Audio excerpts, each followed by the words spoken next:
அப்ப நீ என்ன அவன் ஊழல் செஞ்சாலும் அவனுக்கு நீ அடிமையா இருக்கிறதுன்னு முடிவு பண்ணிட்ட.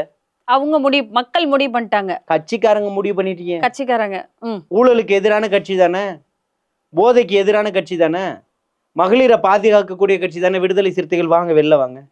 நீங்க எங்கன்னா இல்லைங்க அதுக்கப்புறம் உள்ள பிரச்சனை. காங்கிரஸுடைய நிலைப்பாடு வர மாட்டோம்னு சொல்லிட்டாங்களே சார். அதான் சொல்றேன் நான் படுத்தே விட்டானா யான்ற கதையில நீங்க படுத்துட்டீங்க. கூட்டணியில இருந்தாலும் எதை தட்டி கேட்கணுமோ அதை என்னத்தை கேட்டீங்க சொல்லுங்க. என்னத்தை கேட்டீங்க சொல்லுங்க. வேங்கையல் வயல் பிரச்சனையில என்ன பண்ணீங்க?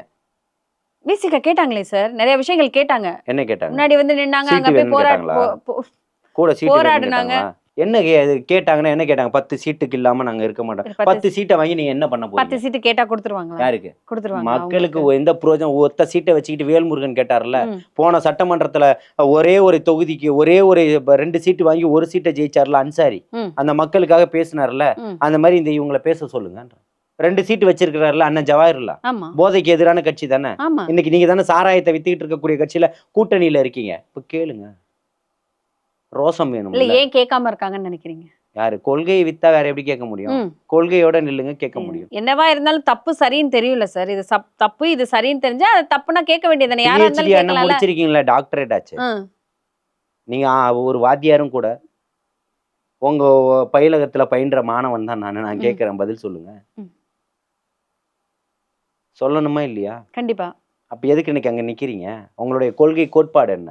உங்களுடைய கொள்கையும் கோட்பாடும் படிச்ச மாணவர் தான் நீங்க. உங்களுக்கே இத்தனை தவறுகள் இருக்கு அப்படின்னு தெரியும் போது ஏன் அவங்களுக்கு தெரியல? அதுதான் ஆட்சியும் அதிகாரமும் உங்களுடைய கண்களுக்கு மறைக்குதான்னு கேட்கிறேன்.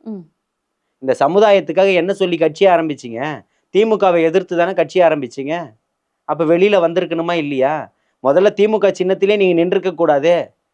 மனிதநேய மக்கள் கட்சியினுடைய கொள்கை என்ன? திமுக சின்னத்தில் நிற்பதா? 1 சீட்டு 2 சீட்டுக்கு விலை போவதா? இல்லையே.